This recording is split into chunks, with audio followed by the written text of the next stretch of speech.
Live here on a Saturday night, Imperial Pizza.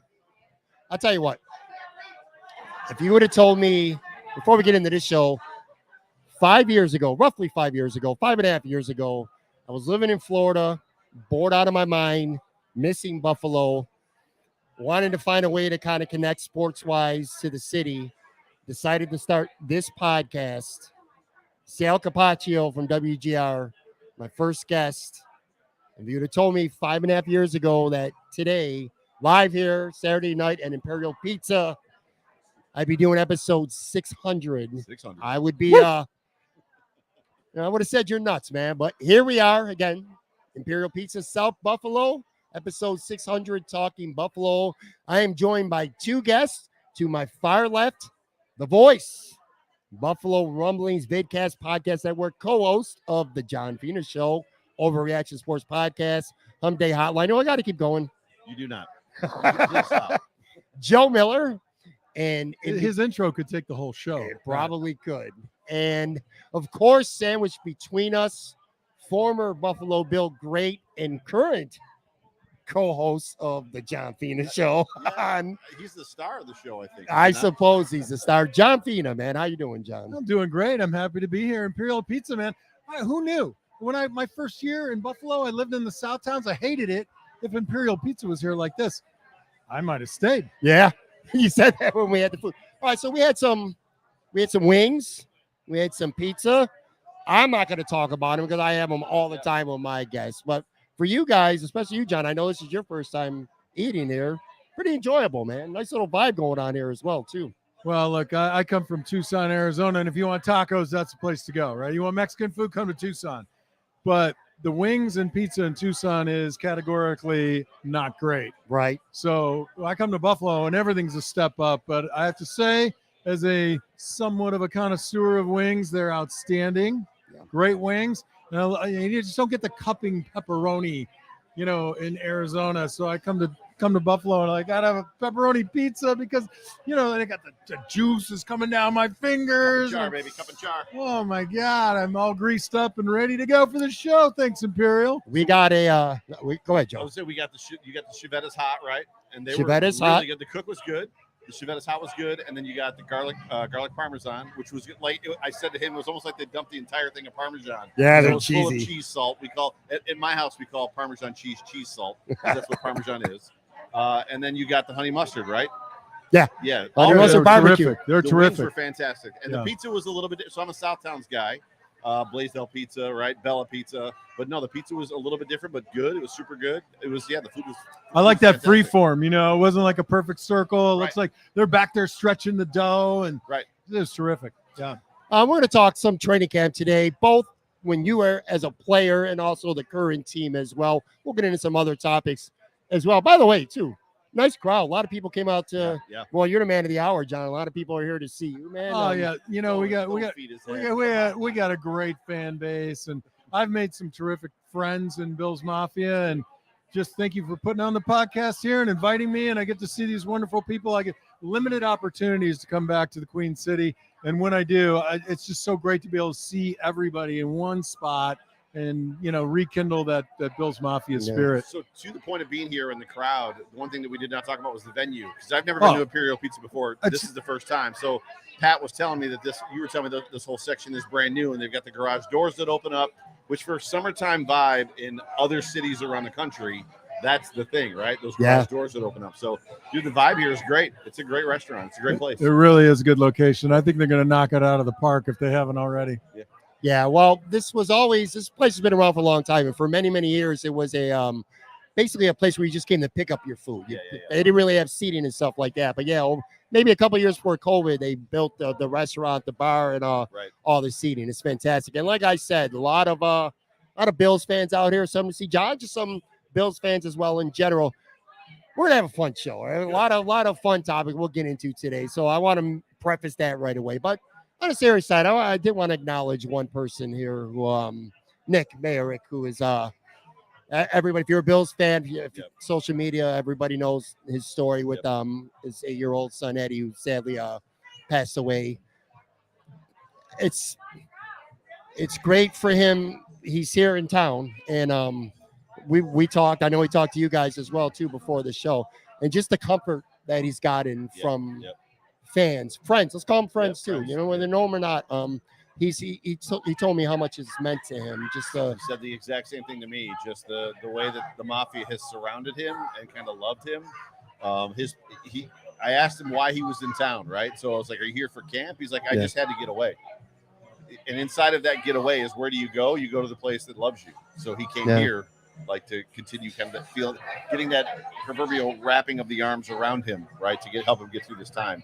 So it was great. You know, you it's so much fun to meet people on social media that you've come to be close to. Sure. And of course, everybody's seen Eddie's videos. He's such a sweet little boy, and you know, gave Nick a big hug. I had never met him before. I saw it too. And he said, "Hey man, you know, you can't understand the depth of gratitude that I have to have been surrounded by so many people putting out so many good feelings toward us." And, you know, him including us in that journey, the terrible, tragic journey that he had to go through with Eddie was, you know, it was kind of almost like a sad privilege for us, but it's an opportunity for us to bring another Bills Mafia fan into the fold and take care of our own. It's true. I saw you showed up here. I was getting set up for the show, and you arrived literally at the same time that he did. And you guys did. You shared a really nice hug. If I didn't know better, I would have thought that was your friend from 10 years ago. You know what I mean? It's just, you know, and in this day and age, right, those types of exchanges mean a lot to people. People feel alone. People feel a little disenfranchised or scared. The world is a crazy place. And I think the more you can embrace people and make them feel at home and support them when they're in need, you know, it just brings us all together. Yeah, for sure. So anyway, Nick, we're all thinking about you. We all love you. And thanks for coming to Buffalo, Nick. You know, we love having you as a Bills fan. He's a great story too. You know, he's not from Buffalo. No, he just was Illinois. Introduced to the Bills and embraced them, and here we are today. By the way, he's hanging out right now to the side, off to the side of us, chanting it up with other Bills fans. Which again, that's just what everybody does here in Buffalo. So yeah, it's great to see him. And everyone knows, John, you live in Arizona now. Why are you in town? I'm glad you're here, obviously, being on the show too. But like, what brings you here to Buffalo? Well, that's the Buffalo Bills Alumni Foundation golf tournament. So the Alumni Foundation, which is separate from the Buffalo Bills, formerly had some funding. You know, they're trying to kind of come back together. The Alumni Foundation raises money for local charities. They do camps and things of that nature. They have a big gala, an incredible auction, a 50-50, and then, you know, you're bidding on silent auction items. Really great stuff. Tons of stuff from current and former players. So we have the big gala last night, and then we come out and we play golf the next day. Butch Roll, who's an amazing guitarist. I've had him on here. Yeah. His band is playing tonight at the Buffalo Airport Hotel. I swear to God, that's the name of it. Recently rehabilitated. It's a nice hotel now. Mm-hmm. And they got an amazing courtyard out there, and Butch is setting up right now, and they're going to have a show until 10 p.m. and it's open to the public. So if anybody listening right now, listening live, wants to go see Butch Roll play the guitar, it is damn well worth your time. I want to add too, I probably should have said this at the beginning. So some people are watching this live right now on YouTube or Twitter. Most people will watch the video the next day or the day after. Also on podcast audio form, this will be available on a Sunday morning as well. Got some golf in today, and we're taping this or doing this live stream on Saturday. It's been a nice summer. Pretty shitty day though today out with the rain. It was pretty rough. It was cold, which I didn't mind because I'm in Tucson, Arizona, and the ambient temperature there is like 400 degrees Kelvin. So you go outside and literally, you know, you have to bring water with you to put the flames out as your skin is catching on fire.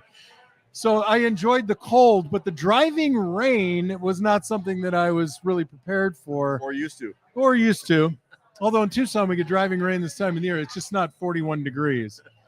So we got 12 holes in, but we got about 36 holes of fun. So it was, I played with a group of guys who work for Bob Rich's logistics company, Roar. Great guys, and we had a blast for 12 holes. Do you play with them every year? You played with them last year too, did you not? I played with them last year too. Yeah, they're great guys. Good dudes. We were talking before we ate, obviously before we're doing this show live right now, about how golf can be such a frustrating sport. And, you know, you could go out there and you could stink it up, but you hit that one shot or that two shots every time you go out there. And you were talking about this today. That makes you, it sucks you right back in to want to go back. You hit one of those today. You were telling me about. I had a few of them today, but the beauty was just right into the wind, 6 feet from the pin, maybe 4.5. I didn't measure it. Maybe 3. I was too excited. It might have rolled right by the cup and spit out. I don't know. But yeah, golf was like that. Like I really wish that I was just super horrible so I could throw my clubs into a lake and quit forever. I how much time I would get back in my life. I can tell you because I don't get to play much golf. So it'd be a lot.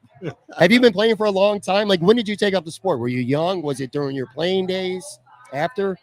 So, we get into that stage where we're raising our kids and you don't have a lot of time for golf. 4 little kids running around and you say, goodbye, honey. I'm going to be gone for 10 hours. Yeah. And by the way, I'm going to come home totally hammered.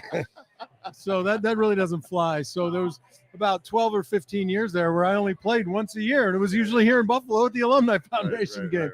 Right. But over the past year, I've been playing about once a month. My game is improving. It's nice just to be outdoors. And in Tucson, I ham it up with some buddies who are in the same charity men's group. And we have a good time. Did you play when you were a Buffalo Bill? No, not very much. Too fat. I couldn't get around, it was stiff and then it gets hot. And then when you're 310 pounds, you get hot, you never cool off. And then it's just not a good look. Was golf popular? Like when you play, so you were drafted in 92, and we're going to talk about some of your training camp experiences too, being Bill's training camp going on right now. But was golf as popular amongst the other players? Like if you didn't play, like now it seems like everybody plays golf. Like we definitely had a contingent of active players that played all the time. Yeah. Steve Tasker hits the ball a mile. Right. Frank Reich is great. The Camel, Metzelars. We called him the Camel the way he ran. Metzelar's a good golfer. We had a bunch of guys who could hit it really well, and they used to go out. Jerry Ostrowski used to play a little bit of golf. And I always felt like when I was playing, the downtime was too valuable. Like I just wanted to lay down. I don't blame you. By the way, this is John's 4th time on this podcast. And let me to my own horn here for a second. I had you on this podcast. I looked it up, by the way, early to 2019. Before you really, you've always been popular among Bills fans, but before you really immerse yourself and embedded yourself back in this community. And now, of course, you guys do the John Fina show, and that's awesome. But I remember having you on before, and I say this for Jerry Ostrowski, same deal.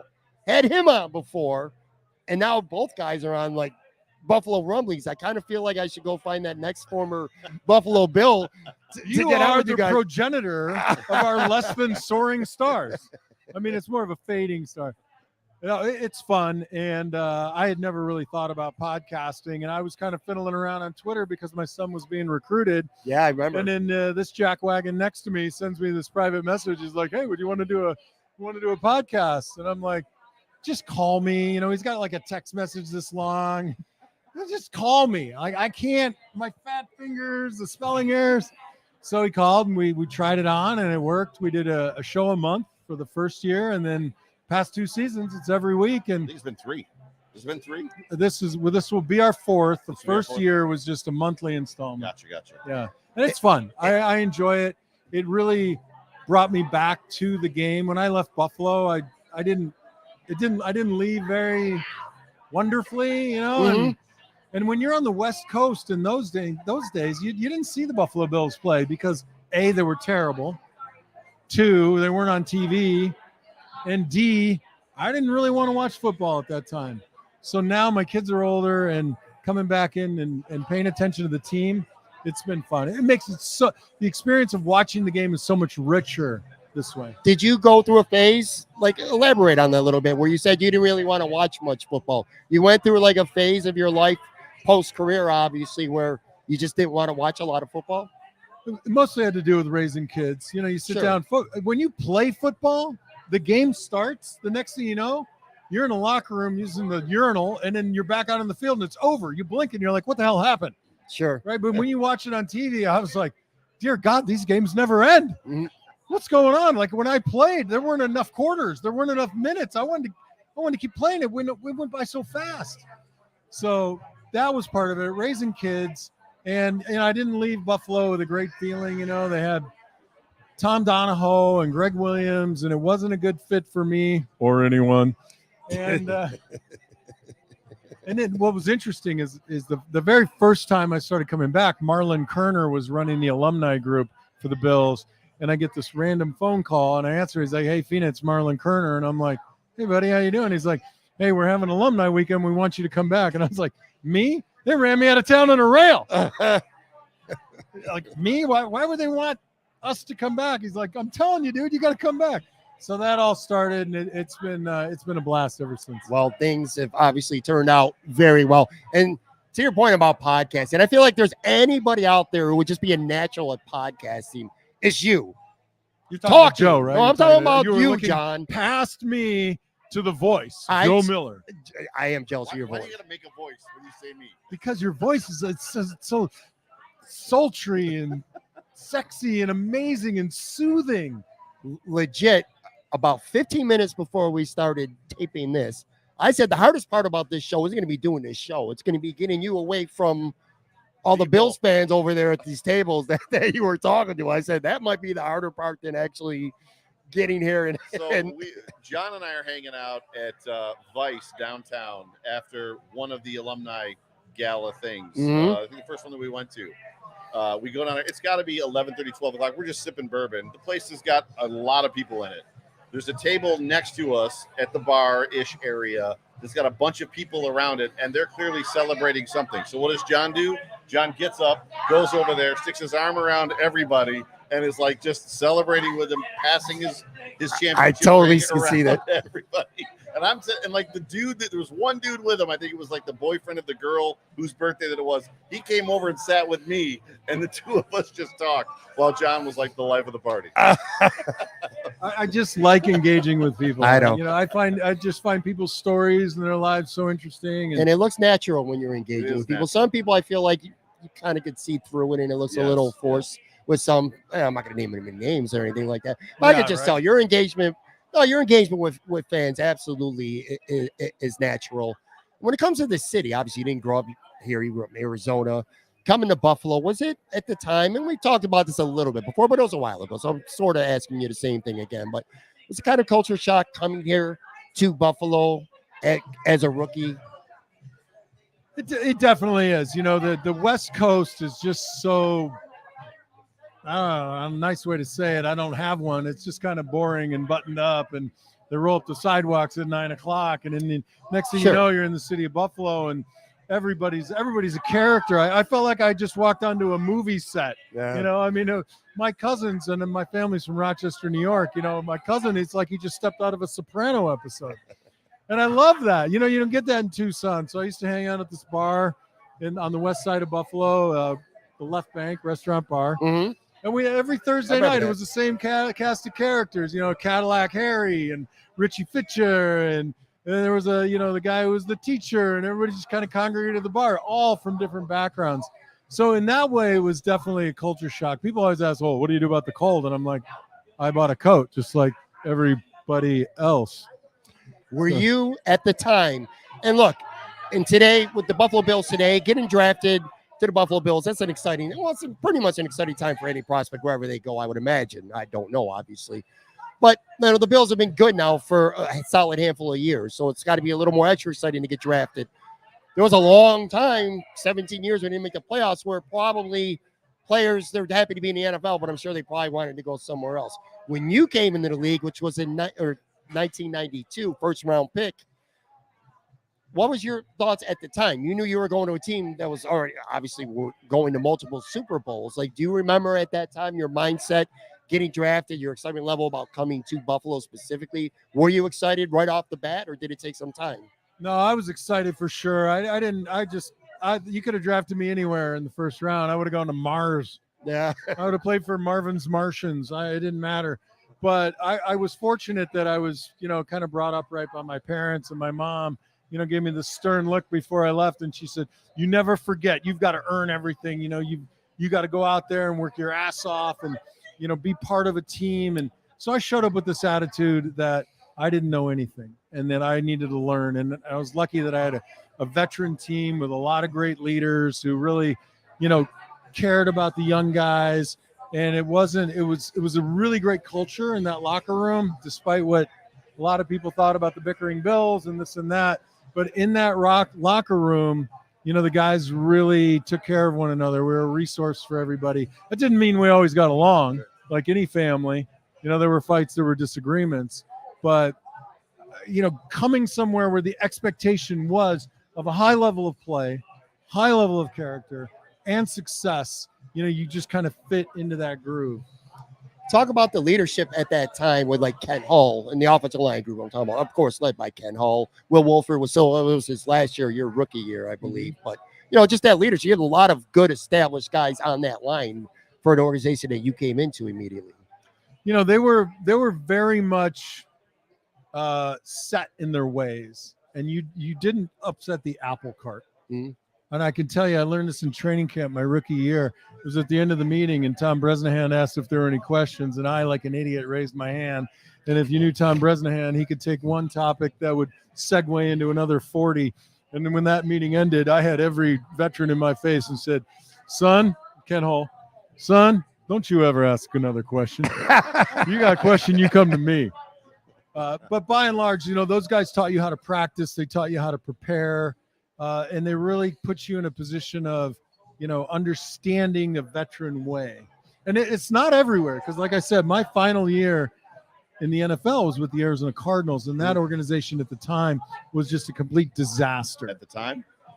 At the time. Still. But they got okay for a while. Still. With Larry Fitzgerald, they did okay. And I walked into that place, and I was kind of brought in as the long in the tooth kind of veteran. And I went in that offensive line meeting room, and I thought, oh my God, it's no secret why they're not doing well. I mean, everybody was just. Was that a miserable year for you? Was that a miserable year, your last year in Arizona? No. I mean, it wasn't miserable. It was just a shock. It always had the reputation as being the worst place in the league to end up as a free agent. And I kept thinking to myself, it can't be that bad. It's home. It was bad. It was pretty bad. I remember talking to Daryl Talley once, and I can't remember, so I have to apologize. It was either Minnesota or Atlanta. That he came to love Buffalo so much that when he left, and ultimately Atlanta, he said he was just absolutely beyond words miserable. I think Thurman has the same feeling about going to Miami for 1 year. Yeah. So let me ask you this, John. So you come to camp as a rookie. You can ask me anything. You don't even have to say, let me ask you. It's your show. You come 600th show. 600th episode. 600! You've been on 4 of them now. Great movie. Oh no, that was the 300. Joe's been on more than you though. So well, they would have won that thing if they had 600 of those Spartans. They probably would have, yes. When you came into camp as a rookie, and you maybe look at some of these guys now early on in their careers in camp, was your mindset different? Obviously, you're getting used to the NFL, so of course it's different in that way. But you're trying to earn your keep. You said your mindset, you have to earn everything. At some point, you became an established starter. You use training camp to get more ready for the season as opposed to having to prove yourself worthy of being the starting left tackle for the team. Like, was your mindset early on different towards training camp than it was later in your career once you became, an established starting left tackle? I would say that the difference was you always went into training camp, showing that you didn't sit on your ass in the off season and get fat, that you trained and you were ready to play. Sure. But I think the thing that went away after year 1 and 2 was the butterflies, the nerves, right? Mm-hmm. The pressure was always there. I mean, this is a high pressure, high stress profession. Now it's 17. It used to be 16 chances to show that you're worth a shit. That's it. And when you get to that point where you're starting and your confidence has grown, but when you're an athlete and you're competing at that level, a lot of that is self-talk, because you can't think that you have any weakness whatsoever, because then that creates doubt, and doubt creates fear, and then fear creates mistakes.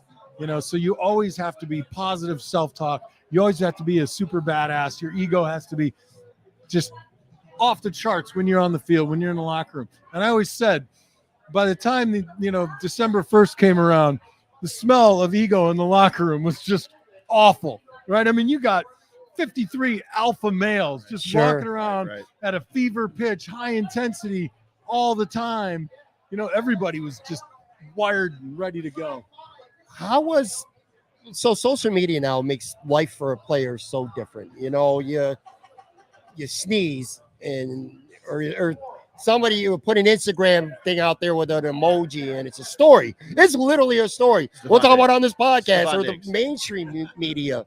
back in those days, I mean, things still got around, but not at the level that it does now. Sometimes do you feel grateful that you played in that era? And as now somebody who talks football and you have a podcast that you guys do, you sit back and you see sometimes stories are valid and sometimes things just get blown way out of proportion, mainly because of social media. Like I said, it's just easy to blow something out. You notice that difference, obviously. Like, do you feel like in a way you were grateful to not have to deal with that when you were a player?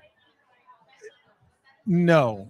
And here's why, because it cuts both ways, Sure. right? So back in the ancient times, you had three media sources, right? You had radio, print, and TV. Sure. And that was it. Yeah. But you were left at the mercy of whatever those people liked or didn't like about you. That's fair. And you really had no opportunity to connect with these, lovely people who are here tonight, who then get to know you as a person. And that's the part of the game that, and look, a rabid fan gets excited about their players, whether they're doing well or they're doing poorly. Now we have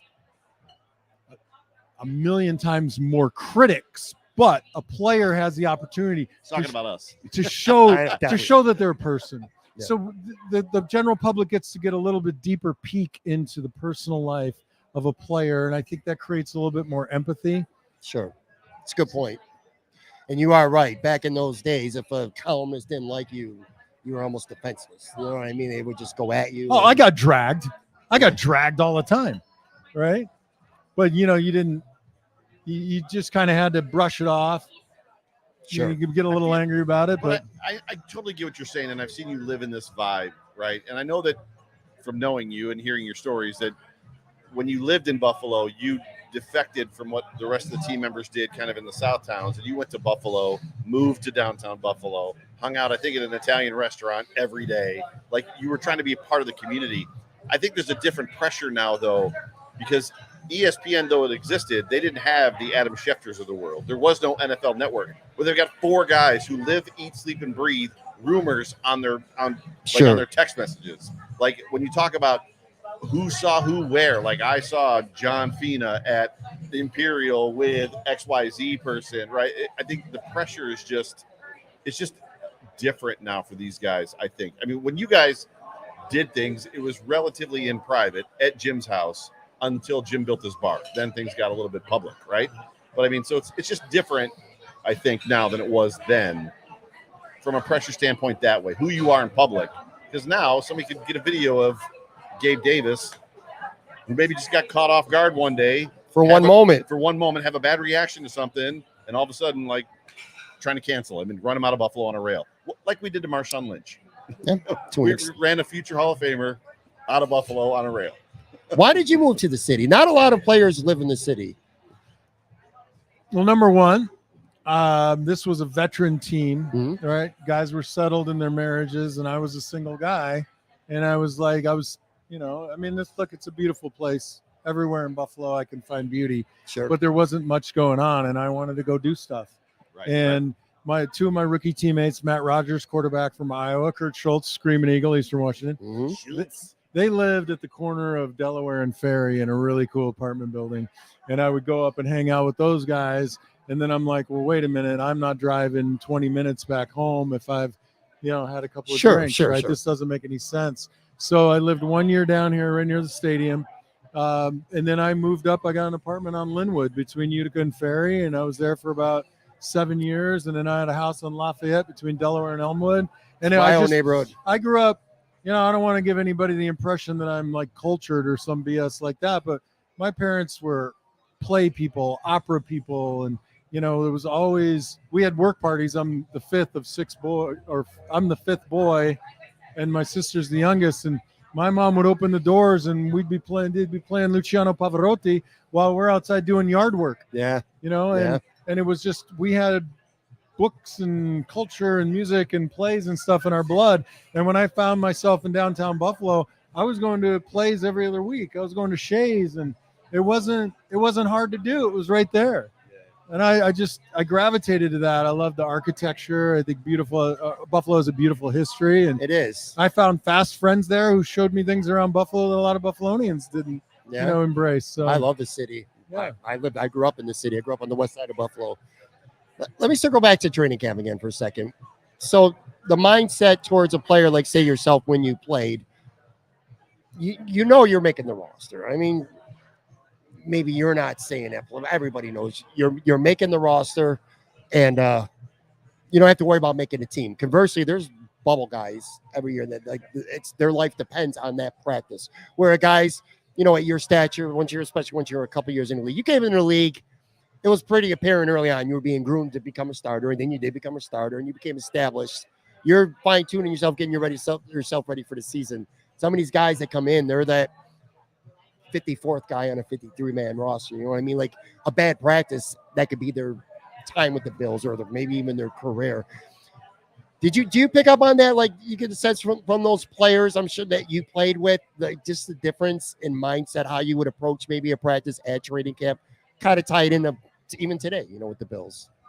Yeah, I mean, we were fortunate here where we had a staff that set expectations for what practice was going to be like and things of that nature. But I knowing rather full well that I was going to make the team and I was the starter, it doesn't, the mindset, you just can't allow yourself to get lazy, number one. But the number two, I always looked at it as when I was first here and I was struggling mentally with some of the changes and what was coming at me, I felt like my duty was to pay it forward to the young guys. Sure. So, I would, and I think a lot of guys would do this. You'd find a younger guy, mentor him a little bit. If they're going too hard in practice, pull them aside and say, look, this isn't the time. This will be the time, right? But start here, go to this step. Don't start here and try to get all the way to the finish line. So, there were times in my career, though, where they would bring somebody in. I think I played out my first contract rather than signing an extension. And, they wanted to push me in training camp, so they brought in another veteran, as kind of a way to say, we're going to replace you, but just didn't happen. Camps work. I'm sorry, go ahead. Well, I just have a question. I just want to branch off of that a little bit because there was video today from Chiefs camp where I don't know who it was, but it was a linebacker, 47 guy that I didn't recognize necessarily, just went a little aggressively at Travis Kelce. Now, Travis Kelce isn't wearing a red jersey. He's a player. He's not Patrick Mahomes. Travis Kelce had a problem with it, and he swung at him. And I don't mean just kind of like football swung at him. I mean, he swung at him. And I guess the question is inside of that coaching staff, inside of the player staff, because again, Jim, obviously Frank and Gail Gilbert were the ones wearing the red jerseys, but everybody's fair game. But everybody's not fair game. So what do you do with a young guy, to Pat's point, that's trying to make it, I'm trying to get noticed, I'm trying to win a spot on this team, right? But they better not chop John Fina's legs. Well, so right? what you're saying, though, the difference is, was it a clean shot? And if it's a clean shot, Travis Kelce can get upset. I'm telling you, it happened all the time in training camp. All the time. And that's what training camp's for. If you're going to try to make the roster, you got to show something, some way. Right. The opportunities are so few, right? So you got to make the most of them. And as long as you're not, taking a cheap shot, it's all above board. Now, I always say it's not a successful training camp unless there's at least one fight. Sure. So I'm okay with that. Look, but if it's appropriate and Travis didn't like it, that's okay too. And he could say, you don't know who I am, and that's okay. For me, it was a little prima donna-ish on Travis's part. Did you see the video? He kind of apologized on Twitter. Well, he didn't really apologize, but he said, I need to be more of a leader, this and that. I don't know. Maybe very much a, do you know who I am? Sure. Type of a punch. And again, going back to what I was saying earlier about what the kind of ego you need to play this game week in and right. And Travis Kelce's got an 11 and a half probably. Right. And that's okay. So, I mean, people will make a story out of things like that. I just think they're funny. So there was never a time if something like that happened where the coaches would be like, look, don't hit Thurman.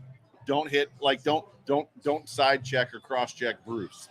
There's guys you don't touch even though they're not wearing a red jersey. Well, no, the coaches never did that, but Bruce would, Thurman would, Travis Kelce did.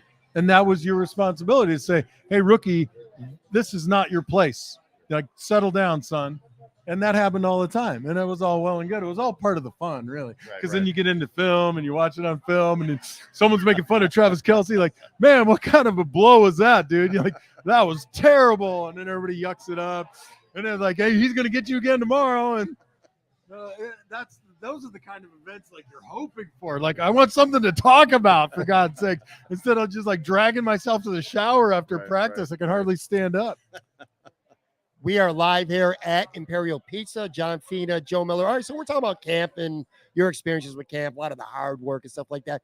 Who were a couple of the most fun teammates that you played with during camp? Like during training camp, they were fun to be around. Well, first of all, hands down, offensive linemen are the funniest, smartest people on the football team. So we always figured out a way to have fun. And it usually involved, a few beers, a few hundred chicken wings, and about 68 pounds of pizza. So we always cut it up pretty good. But Jim Kelly was a fun and funny guy to be around. Yeah, everybody, when I was here, especially early on, had a great personality. And there were always moments when things seemed really kind of serious and somebody would throw out that snarky comment and would settle everybody down and take it down a level a little bit.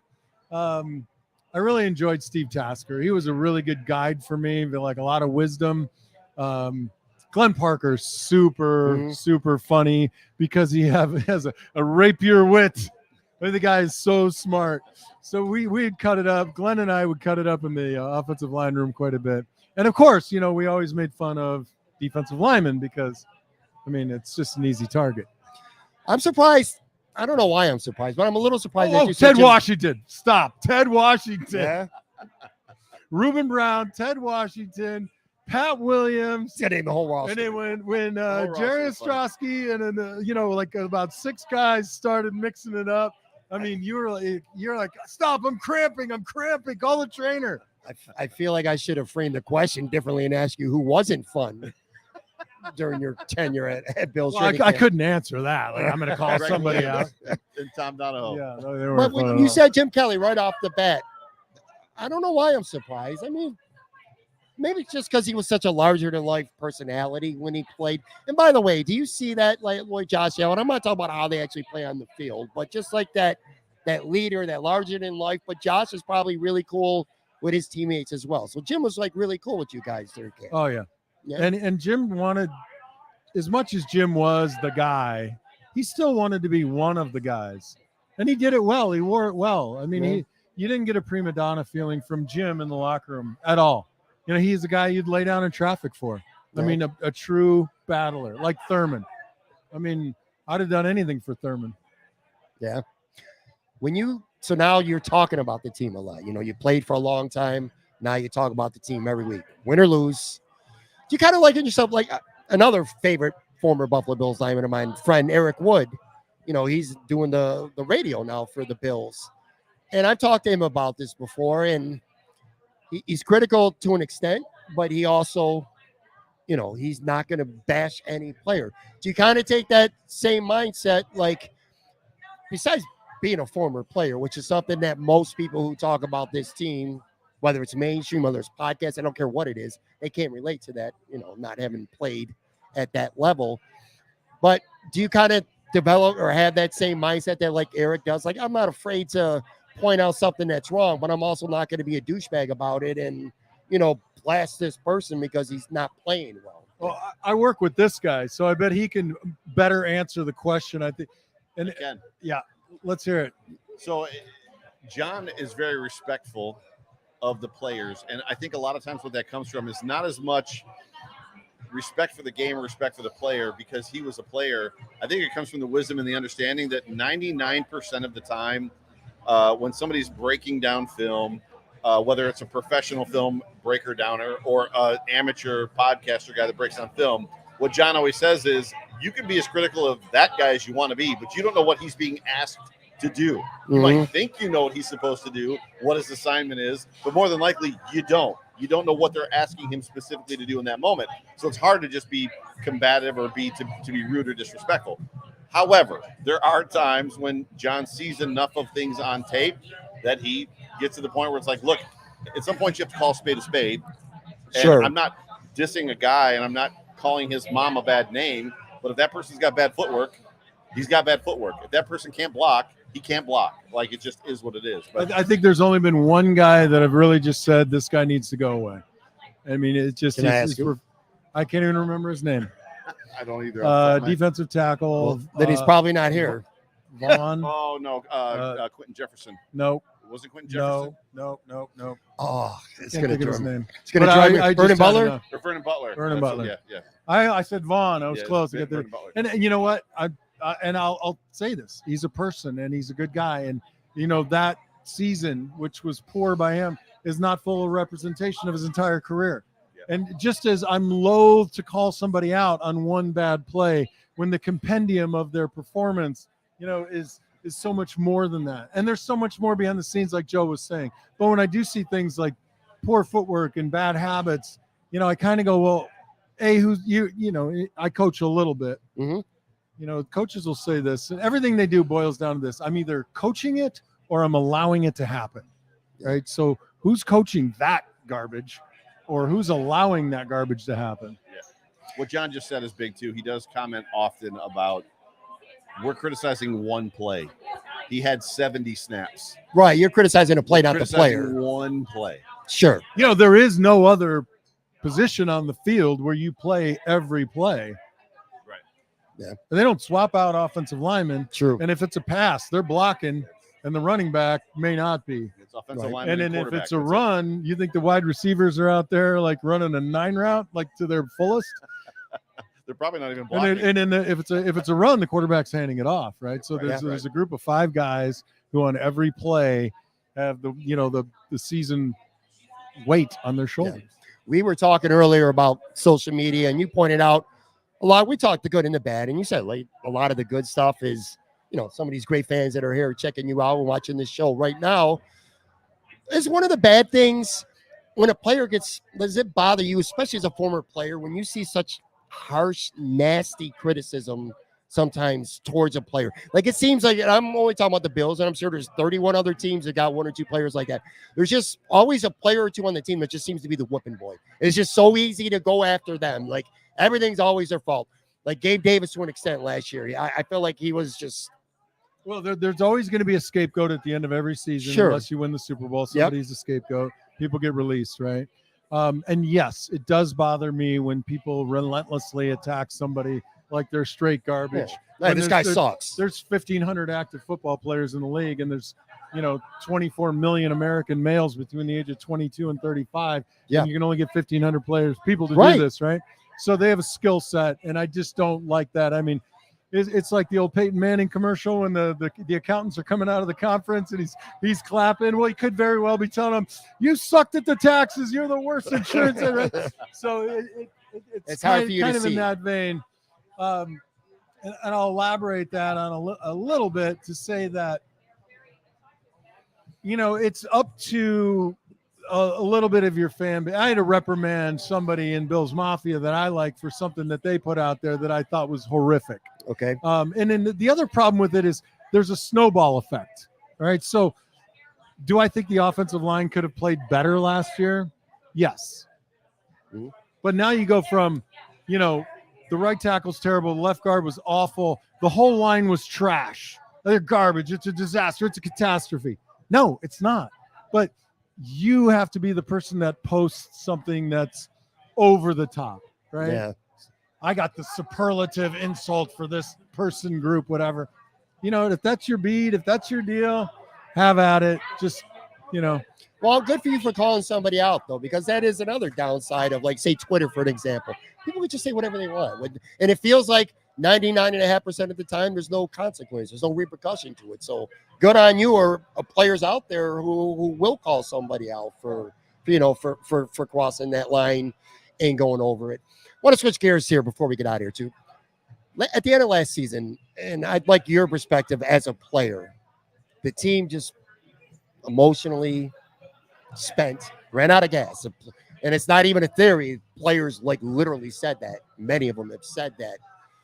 You kind of, as a former player, kind of relate to what they might have been going through, maybe a little bit more than, say, the average fan, because that Bengals game, and I know you guys talked about it on your show, and you probably talked about it a lot since then, but that just was not the Buffalo Bills team that I watched play an entire season, and even the first week of the playoffs that came out at home game against Cincinnati, and they just simply had nothing left. What what happens at that point when you just don't have it in you, John? Well, I don't think you can pick a team or a city that has suffered the instances that they did last season. Right.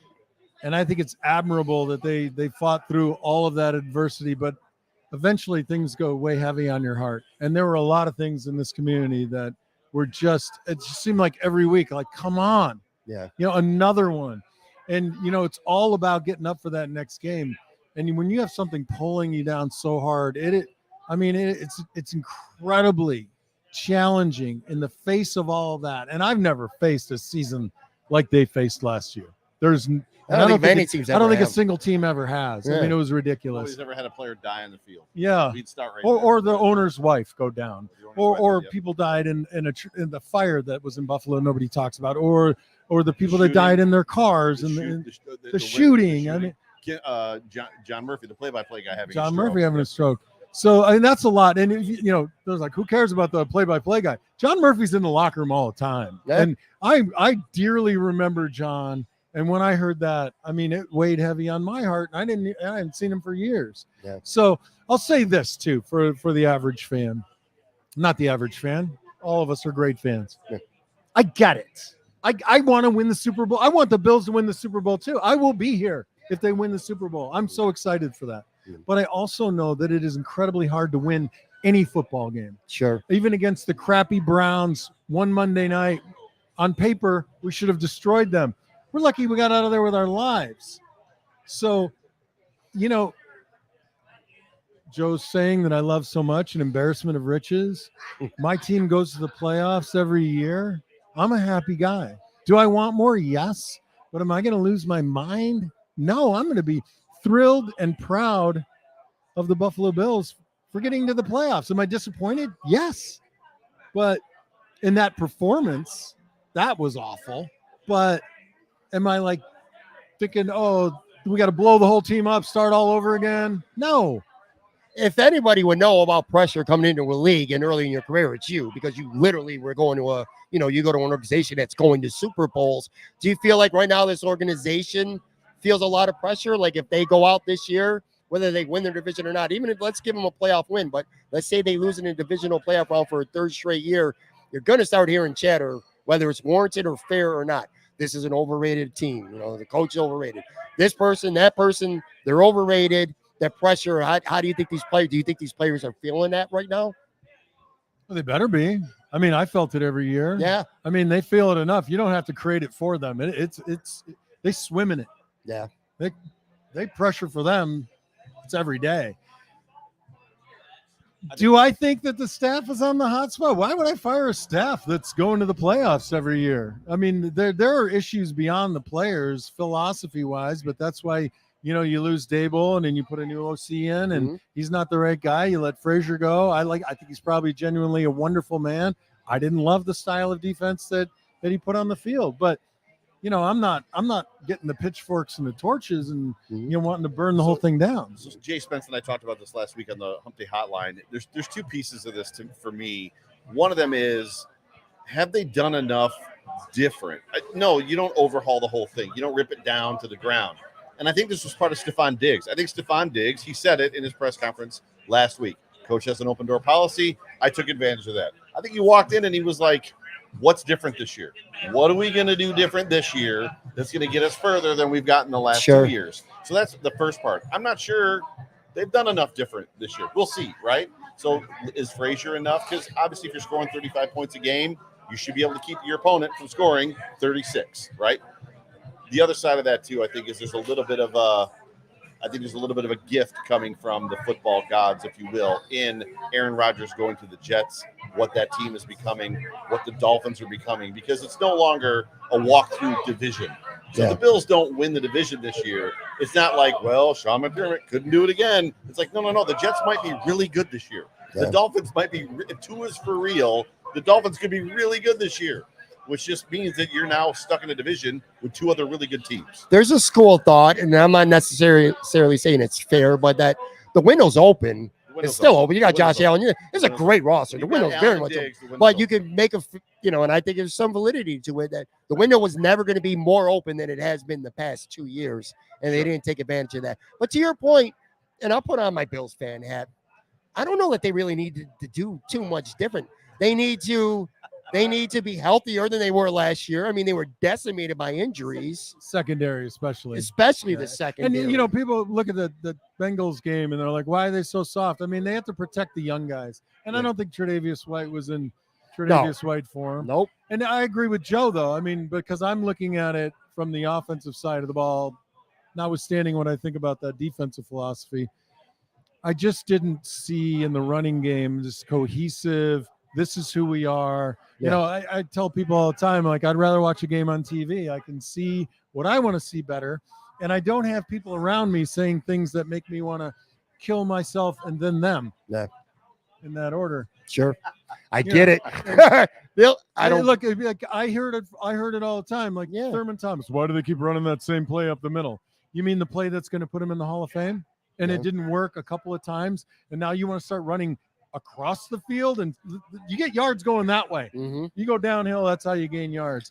And I thought that every week the running game looked different than the week before, and they put people in positions to block that shouldn't be in a position to block. Okay. And when you start crowding the box, the mathematics for the guys that don't count a lot, and I don't mean that in a negative way, but offensive linemen, everything is based on counting. Find number one, and you count the three, both directions. And if you start adding people into the box and safeties move up and corners move in and out and nickel guys are floating all around, when you're asking a guy like Isaiah McKenzie to start deciphering that, it's just not going to work. And we had many, many failures from wide receivers and tight ends put in positions to block that made no sense to me.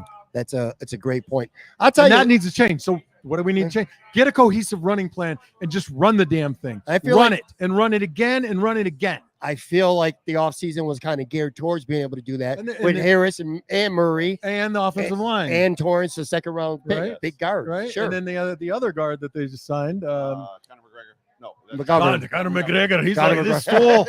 He's a soul. Conor McGregor. In a second. I got to tell you, and you're 100% right about the offense. But what's bothered me, I think, the last 2 years the most about the way the Bills season ended is the defense in the elimination games. It just felt soft. Like they let the offense dictate what was going to happen, which I am optimistic about, though, with Sean McDermott calling the plays. I'd like to think that in those types of games, he's going to be far more aggressive with his defensive play calls than we saw Leslie Frazier last year against the Bengals and 2 years ago against the Kansas City Chiefs, where they completely dictated to the defense what was going on. There's a great deal, and this was a criticism that I had of this team, and John didn't share it as much, but it just felt to me, and I always go back to the Dolphins, the last game of the season, or the last game the Bills played the Dolphins. The 2 games prior to the Bills, the Dolphins played the Niners, then they played the Chargers. And the Niners basically wrote a book on how to beat Tua. The Chargers executed it perfectly. Mm-hmm. And like Tua looked like he was confused and had never played football in his life. And then they go into Buffalo and put up 30 points. It just felt like the Bills weren't game planning. They were just like, oh, no, we're good enough. We're going to run our nickel 4-2 and we'll stop you. And it works more than it doesn't during the regular season. But there's a time, the playoffs, where it's like you got to be a little Bill Belichickian. Like you've got to take away what they want to do, right? And make them use their left hand versus their right hand. But losing Von Miller was devastating. Sure. And nobody stepped up, in my opinion, when it mattered. You can get a sack when you're up by 14 in the fourth quarter, and I don't really that's not a game-breaking play. True. And we lost the game breaker at that position.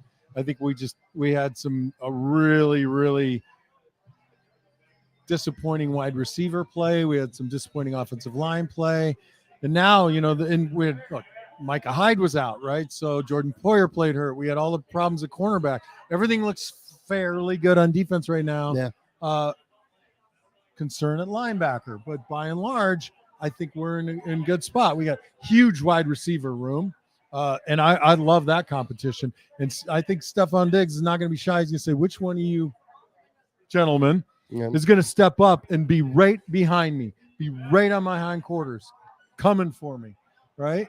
And you need that. And as far as leaders go, you were asking. I think Stephon leads in a way that is needed. Every team needs a guy like him. Josh leads in a very good way. I think, on defense, it's very clear those safeties are the leaders. Von Miller's a leader. I think the leadership is strong. I think just they got personnel issues I think should be figured out. philosophy issues we won't know until we can dissect 3 or 4 games into the season. Right. But you talk about windows closing. I don't know. I think Josh always gives you a chance. You Sure. got a guy like Stefan, whether it's him or not, next year, whatever. I think you got a shot.